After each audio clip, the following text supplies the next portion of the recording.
In this unit, we're going to look at how to add and subtract complex numbers. Now, when you're at school, you first learn to add and subtract using the counting numbers. That's numbers 1, 2, 3, 4, and so on. And every time you meet a new set of numbers, you learn a new rule or a new process for how you can add and subtract them.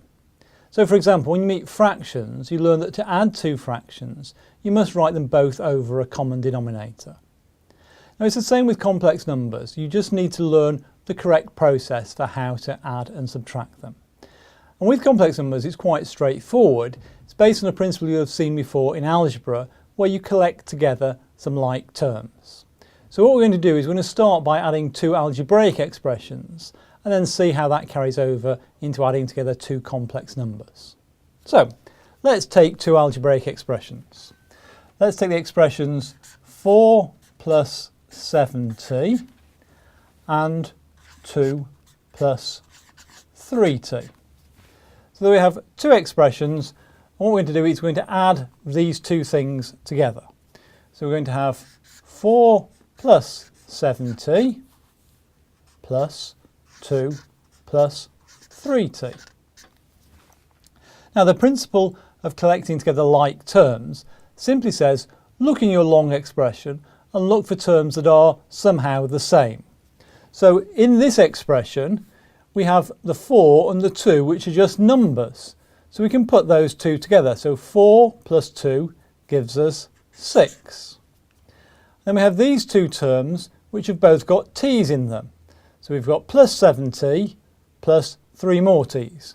So that gives us all together plus 10t. So we started with two algebraic expressions, we've added them up, and we've simplified by collecting together terms that are the same, terms that are just numbers and terms that have got t's in them. Now, adding together complex numbers works in exactly the same sort of way. So what we're going to do now is take two complex numbers and add them together. So I'm going to take the complex number 4 plus 7i and the complex number 2 plus 3i. So this is first complex number and this is my second complex number, and I'm going to add them together. Now what I do is I say, well, if I take away the brackets, I won't have changed anything.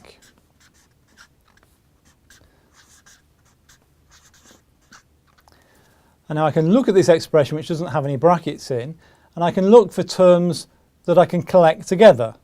So I can collect the 4 and the 2 together to get 6, and I can collect the plus 7i and the plus 3i together to get plus 10i.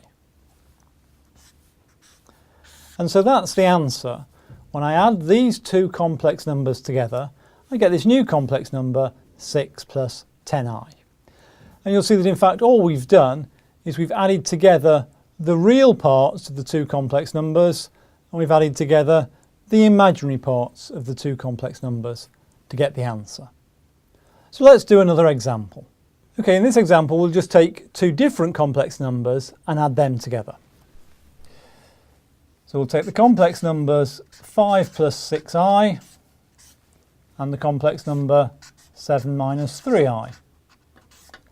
And we'll add those two complex numbers together. So just as before, we'll write everything out without any brackets.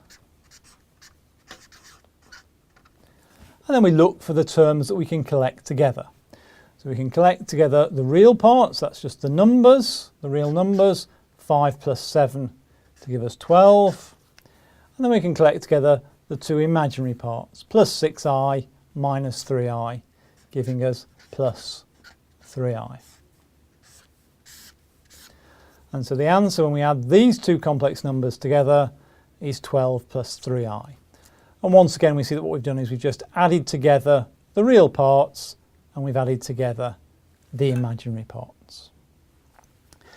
Now subtraction works in exactly the same way. We just have to be careful that we make sure that we do take away the whole of the second complex number, because sometimes people might just take away the real part and forget to take away the imaginary part as well. So let's see how we can do that. So if we go back to our first pair of numbers, 4 plus 7i, we're going to take away from that 2 plus 3i. So when we remove the brackets this time, we have to be careful to make the minus operate on the whole of this complex number. So from the first complex number, we have 4 plus 7i. But then when we take these brackets out, we get minus 2. Then we get minus plus 3i. So we're getting minus 3i. And now we're in a position to collect together like terms, just as we've been doing in all the examples so far. So our numbers are 4 minus 2, which is 2. And then our terms with I in them are plus 7i minus 3i. So that gives us plus 4i. And so the answer, when we do this subtraction, 4 plus 7i take away 2 plus 3i, gives us a complex number 2 plus 4i.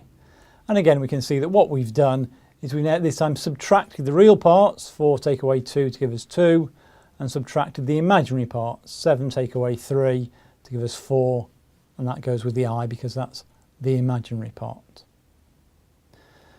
Do one last example now, just to make sure we've got this well and truly understood. Okay, we're going to start with the complex number 5 plus 6i.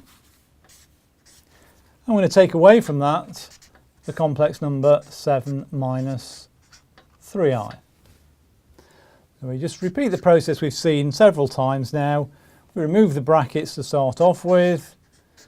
So nothing happens to the first two terms, but the minus operates on everything that's in this next set of brackets. So we get minus 7, and then we get minus 3i. So the two minuses making a plus 3i. And now we collect together the real numbers, and we collect together the imaginary numbers.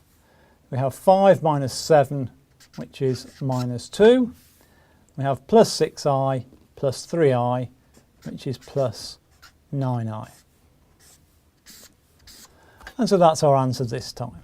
And again, we see that what we've done is we've subtracted the real parts. 5 minus 7 gives us minus 2. And then we've subtracted the imaginary parts. 6 minus 3 is 6 plus 3, which is 9. And because those are the imaginary parts, that's 9i in the answer. So the way we add or subtract two complex numbers is simply to use algebraic manipulation and collect together like terms. In the next unit, we'll look at how to multiply two complex numbers together.